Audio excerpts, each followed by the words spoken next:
hobi membaca. Oke, Aisyah lanjut. Baik Bu, perkenalkan saya Nur, hobi memana. Oke, lanjut sebelahnya. Baik Bu, perkenalkan nama saya Wulan, saya dari kelas 11 MIPA 3, hobi saya memancing Bu. Oke, yang selanjutnya. Perkenalkan dulu, nama saya Dian, saya kelas MIPA 1, hobi saya poli. Oke, terima kasih selanjutnya. Assalamualaikum warahmatullahi wabarakatuh. Perkenalkan nama saya Lisa dari kelas 11 MIPA 2, hobi saya mendengarkan lagu. Oke, berarti sudah tahu ya teman-temannya. Nah, di sini ada tidak yang tahu maksud kita berkumpul di sini? Iya Bu. Oke. Maksud kita berkumpul di sini tuh kita akan melakukan yang namanya konseling kelompok. Tahu konseling kelompok? Iya Bu. Ada yang pernah melakukan konseling kelompok? Belum. Nah, berarti ini pertama kali ya bagi Ananda untuk melakukan konseling kelompok. Iya Bu. Baiklah, di sini Ibu akan menjelaskan apa itu konseling kelompok. Nah, jadi konseling kelompok di sini itu adalah layanan konseling yang dilakukan secara berkelompok yang mana terdiri dari 6 sampai 10 orang anggota kelompok yang dipimpin oleh seorang PK atau pimpinan kelompoknya untuk mengatasi masalah dan untuk menyelesaikan dan mengatasi masalah-masalah yang Anda alami. Nah, tujuan dari konseling kelompok yang kita lakukan ini adalah untuk pertama untuk memperluas wawasan, untuk mengatasi masalah-masalah yang Anda lakukan. Paham ya? Nah, sebelumnya ada yang tahu tidak makna dari kita duduk melingkar seperti ini? Tidak? Tidak ada yang tahu? Jadi Ananda, makna dari kita duduk melingkar seperti ini tuh untuk saling mendengar, saling merespon, menjalin silaturahmi, dan supaya kita fokus sama apa yang akan kita bahas pada pagi hari ini. Paham ya? Baiklah, Ananda di sini tidak usah sungkan, ceritakan saja apa yang Ananda alami ataupun permasalahan yang Anda alami di sini, karena permasalahan apa yang kita bahas hari ini tidak akan tersebar luaskan di luar, karena di sini cukup kita yang tahu permasalahan dari teman-teman sekalian. Paham ya? Nah, baiklah Ananda, di sini Ibu sebagai konselor atau pimpinan kelompok. Nah, tujuan Ibu di sini tuh untuk mengarahkan supaya berlangsungnya kegiatan kita pada pagi hari ini. Baiklah Ananda semua, apakah bersedia kita akan melakukan konseling kelompok pada pagi hari ini? Iya Bu. Nah, baik, sekarang Ibu ingin tahu permasalahan-permasalahan apa yang Anda alami. Baiklah,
gitu yang seharusnya tidur malam, jadi malam itu saya nggak tidur berarti itu siang, jadi aktivitas di siang hari itu terhambat gitu. Oke, waktu ya berarti. Oke, lanjut selanjutnya. Kalau saya lebih kayak kelebihan Oke, selanjutnya. saya terlalu khusus mengatur waktu sih Bu dalam mengerjakan tugas, jadi susah. Oke, berarti si Lisa sama si Kotak sama ya, sama si siapa? Ulan sama ya masalahnya. Nah, sekarang Ananda kan sudah dengar permasalahan teman-temannya. Nah, jadi apa masalah yang ingin kita bahas pada pertemuan kali ini? Masalah dulu. Dan Kotak dulu ya. Kalau saran saya yang lebih urgent Pak, kayaknya dari Nur. Oke, dari Nur, Kotak dari Nur. Selanjutnya Nur. Oke, selanjutnya Aisyah. Dari Nur juga. Oke, Nur. Ini aku kecemasan. Kecemasan dari si Iska. Oke, Nur dari kecemasan dari si Iska. Oke, selanjutnya Ulan. Kalau saya itu sama keinginan yang lebih tenang. Oh, lebih ke Nur. Si Iska. Saya pun juga. Oke, ke Nur. Nah, si Zahro dari siapa nih di antara semua permasalahan siapa? Permasalahan siapa yang akan kita bahas? Oke, si Nur. Ternyata banyak suara-suara dari kalian yang ingin supaya Nur menceritakan permasalahannya ya. Betul Ibu. Oke, apakah Nur bersedia untuk menceritakan permasalahannya? Bersedia. Oke, Ibu dan teman-teman ingin mendengar permasalahan apa yang Nur alami sekarang. Oke, Nur, silahkan ceritakan. Permasalahannya sekarang deh. Iya. Oke. Jadi saya tuh merasa saya tuh kurang beruntung dalam hal keluarga. Gitu. Karena misalnya contohnya kayak dari kecil gitulah gitu. Kayak dari kecil tuh saya kan saya punya 2 saudara gitu Bu. Nah sejak kecil tuh saya nggak ketemu sama ayah saya gitu Bu. Kan sampai umur saya udah 22 ya 22 gitu. Jadi kayak saya tuh merasa kalau lihat orang punya ayah yang kayak ayah gitu kayak ngerasa kayak kok dia bisa ya kayak akrab sama ayahnya gitu. Kok aku tuh nggak bisa gitu. Jadi karena ayah saya ini perginya bukan pergi sih Bu, kayak lebih tepatnya cerai gitu sama mama saya. Itu kan ada sebabnya kan Bu cerainya. Dari situ saya merasa saya juga takut Bu ke depannya saya tuh dapet cowok tuh kayak ayah saya gitu, yang kayak nggak bertanggung jawab sama keluarganya gitu. Kan saya tuh ingatnya pas saya ditinggal pas kecilnya itu sekitar umur 4 tahunan itu masih TK. Nah sampai sekarang saya belum pernah lihat muka saya gitu Bu, secara ketemu langsung gitu. Saya belum pernah, jadi kayak pengen sih cuma kan gimana ya, pengen cuma belum terlaksana gitu Bu. Gitu. Oke, ada lagi? Udah sampai situ saja. Oke, ada yang ingin ditanyakan ke si Nur? Siapa? Oke, bisa. Kalau boleh tahu Nur itu di umur berapa ya Nur? Dah keluarga Nur sendiri. Jadi saya masih ada kayak rasa takut gitu untuk kedepannya kayak, karena ayah saya aja kayak bisa gitu kayak kan ayah saya itu dia selingkuh gitu, ketahuan selingkuh sama orang tua saya. Nah, saya itu takut kayak kedepannya saya itu juga digituin gitu karena rasa cemas juga sih Bu, kayak aku tuh ntar kalau bisa nggak sih kayak ketemu cowok yang nggak kayak ayah saya gitu.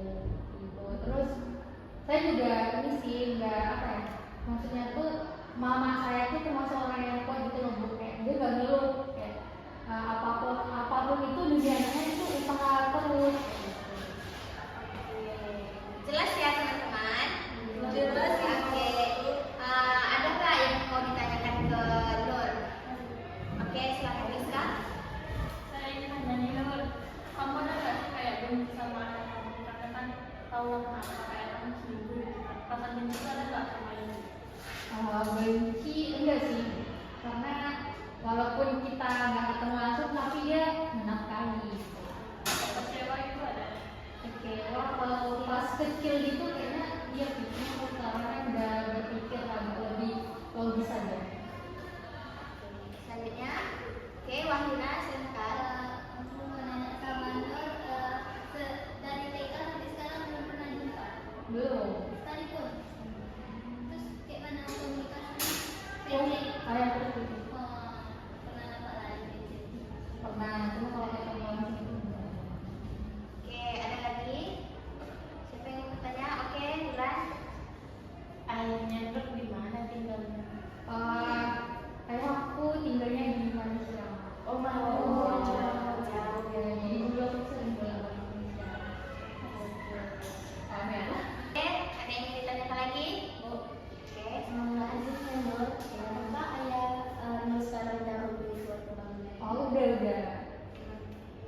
dulu. Oke, Bulan. Kalau Satunya. keluarga ibunya Nur, Kenapa? apakah menikah lagi? Oh, mamaku nikah lagi enggak? Iya. Oh, nikah lagi. Oh, jadi Nur itu berapa bersaudara yang kandung seayah? Aku dua saudara, seayah sama mamaku kan. Iya. Terus pas mama aku nikah lagi punya adik satu, jadi kan 3 saudara. Tapi kalau ayah aku kan nikah lagi tuh, Iya. dia nggak punya anak. Oh, Dia iya. nikah. Oke. Ada yang lagi yang ingin ditanyakan? Volta? Ada yang ingin ditanyakan ke Nur? Kalau saya tak ada sih yang saya karena saya tak ngerti kalau itu. Oh, tidak apa-apa. Baiklah, teman-teman sudah jelaskan, sudah bertanya dan tidak ada lagi yang bertanya. Baiklah, sekarang Ibu ingin bertanya kepada Nur. Nur kan katanya takut kedepannya bakal dapat sosok pasangan seperti ayah gitu. Nah, Nur, dari angka 1 sampai 10 seberapa takut Nur dapat pasangan seperti ayah? Nah, angka 1 itu biasa aja, semakin tinggi angkanya semakin takut. Nah, di angka berapa? 7 deh Bu. Kenapa? Karena kayak saya tuh takut aja gitu. Kayak takut digituin, kayak saya tuh kuat gak ya kayak gitu. Kan saya belum tentu bisa kenal saya gitu. Oke. Nah sekarang teman-teman ada nggak yang mau memberikan masukan kepada Nur ataupun nasihat kepada Nur? Boleh disampaikan ke otak? Iya Bu, ibu saya. Oke, Aulan dulu. Kalau dari saya untuk Nur, mungkin jangan merasa takut jika mencari pasangan. Jadi dalam mencari pasangan itu kan Nur tuh bisa lihat tuh gimana caranya dia memperlakukan Nur ataupun sikapnya, dan setidaknya tuh sebelum mendapatkan pasangan Nur kan sudah dekat gitu ya. Nah jadi dalam pendekatan itu Nur kan bisa merasakan sifatnya, kelakuannya. Nah kalau sekiranya baik, Nur kan bisa menerima, dan tidak semua laki-laki itu mempunyai sifat yang sama. Juga tadi kan ayah Nur apa namanya cerai ya sama ibu Nur, tetapi kan dia tetap memberikan nafkah kan ke anaknya. Jadi di balik itu semua tuh kayak ada sisi baiknya, masih ada sisi tanggung jawabnya, karena kan setiap manusia tidak luput dari kesalahannya. Jadi kayak Nur bisa seleksi lagi dan jangan takut untuk apa mencari pasangan ataupun nanti ke jenjang yang lebih tinggi, yaitu ke pernikahan. Mungkin ini aja. Oke, sudah Ulan. Ya. Oke, tadi sepertinya Poltak. Oke. Saya tadi maksudnya dia udah bilang kayak sebelumnya kayak udah tahu sifat lelaki itu kan baik, perhatian gitu. Nah kebetulan mama saya cerita ayah saya itu pas mau si pacaran ya sebenarnya kayak pengertian, kayak apapun tuh pokoknya ayah saya tuh termasuk cowok yang pengertian deh gitu ya. Kalau pulang tuh ada bawaannya dulu. Nah, tadi Poltak belum sempat memberikan masukan kepada si Nur. Boleh Poltak sampaikan? Kalau saya pribadi ya, saya pokoknya yang saya tahu sih kan kalau saya nikah, jadi kalau pokoknya kan takut itu untuk dapat kehidupan orang seperti kayak Nur yang kayak lari dari tanggung jawab, tapi sebenarnya dia bertanggung jawab walaupun dia tidak bisa sama hidup Nur, tapi dia tetap apa? Dia tetap membiayai haji anaknya. Sebenarnya itu tergantung diri kita sendiri juga. Itu dari diri kita sendiri. Kayak mana misalkan jodoh kita, kan jodoh itu kan ditakdirkan. Jadi kalau memang apa yang ditakdirkan, apa yang Allah kasih sama kita itu apa yang ditakdirkan itu semuanya baik. Gak ada yang nggak baik. Tapi tergantung kita. Soalnya ada juga takdir yang bisa dirubah. Seperti itu tadi bisa jadi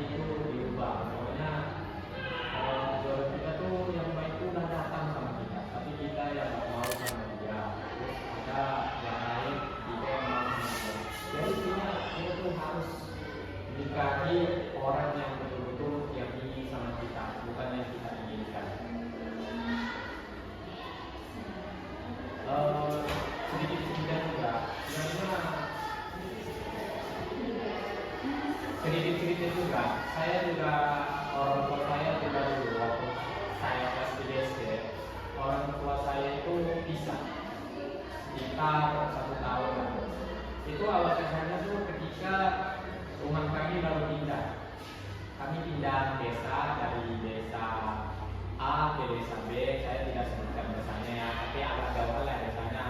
Di situ baru bangun rumah, di situ udah bangun rumah, alhamdulillah rumahnya bagus gitu kan. Nah pas awal-awal pindah di situ orang tua saya, bapak ibu saya itu berantem, terus mereka pisah dan sekitar 1 tahun.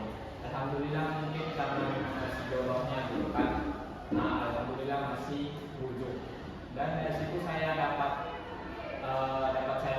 pelajaran. Ketika orang tua saya pisah, banyak kawan-kawan saya, orang kampung saya, kawan kelas, kakak kelas, profesor itu mengedek-edek saya. Mereka bilang, ih bapaknya pisah, ih ibunya pisah, kasihan tak ada ibu, kasihan bapaknya pisah sendiri di rumah. Di situ saya sendiri saja, saya menangis ketika teman-teman saya, kakak-kakak saya, orang-orang kampung saya mengejar saya. Tapi dari situ saya bisa kuat gitu. Alhamdulillah karena saya sabar, alhamdulillah saya juga agak masih apa gitu kan, masih kecil juga kan, ngadu-ngadu sama kakek saya, nenek saya. Alhamdulillah untuk kembali dari situ saya merasa bangga. Kenapa? Orang tua saya masih menitipkan anak-anaknya gitu, makanya mereka masih tumbuh, masih kembali. Nah bagi Nur tadi kan pasti Nur juga pasti ada sedikit oceh-ocehan dari orang kan? Enggak. Tidak ada. Nah, kalau memang tidak ada ocehan dari orang-orang, Nur tuh harus memandang positif bapak Nur tadi.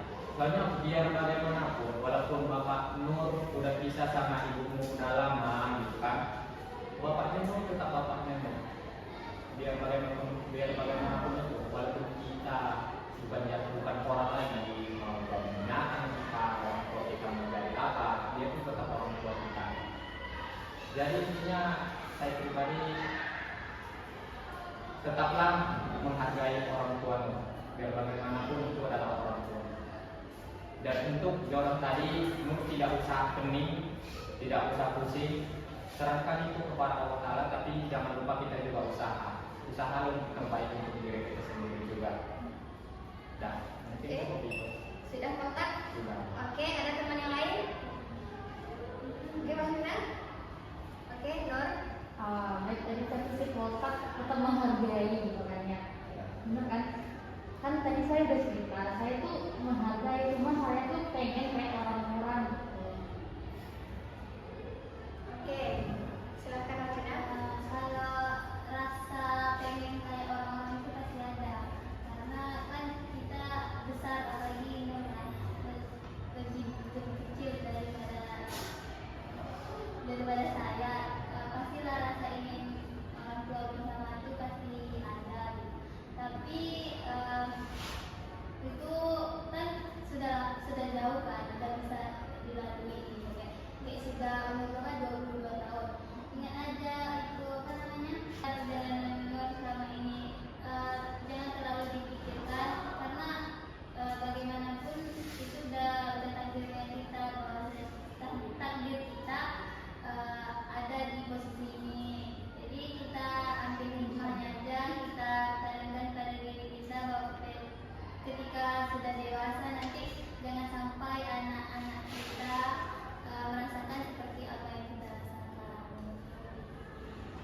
Oke, sudah Wahina. Oke, terima kasih kepada Wahina. Ada lagi yang lain? Tidak? Oke, jadi Nur udah dengarkan masukan dari teman-teman seperti apa gitu. Nah, di sini Ibu ingin menyampaikan. Jadi kalau seandainya, Nur kedepannya itu harus berpikir lebih panjang, tidak usah memikirkan hal yang tidak. Kalau seandainya Nur gagal seandainya keluarga Nur gagal dalam menciptakan keluarga yang cemara, kedepannya Nur harus berusaha untuk menciptakan ke anak-anak Nur nanti. Kalau Nur itu bisa lebih baik daripada orang tua Nur, jadikan itu pelajaran kedepannya, jadikan itu untuk motivasi Nur kedepannya supaya bisa menciptakan keluarga yang lebih baik lagi kedepannya. Oke, Nur? Baik, Bu. Dan Ibu yakin Nur pasti bisa. Oke?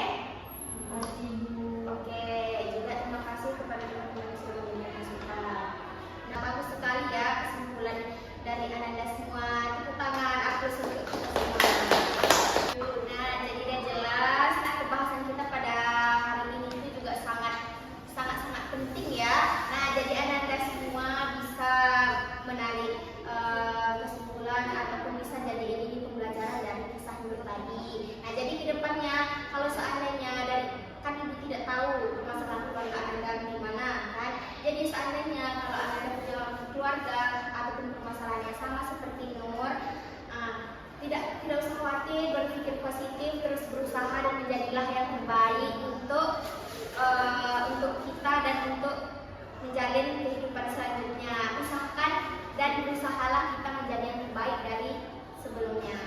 Baik ya Nanda. Oke, terima kasih sudah menyempatkan waktunya datang, meluangkan waktunya. Ibu sangat terima kasih. Pembahasan hari ini sangat-sangat baik dan bermanfaat bagi kita. Oke, baiklah, kita akan lanjutkan sesi berikutnya. Kira-kira mau di hari apa dan di jam berapa? Menurut saya inginnya dari hari ini, jam ini dan kelas ini. Oke, di hari ini, di jam ini dan di kelas ini sepakat semua? Sepakat.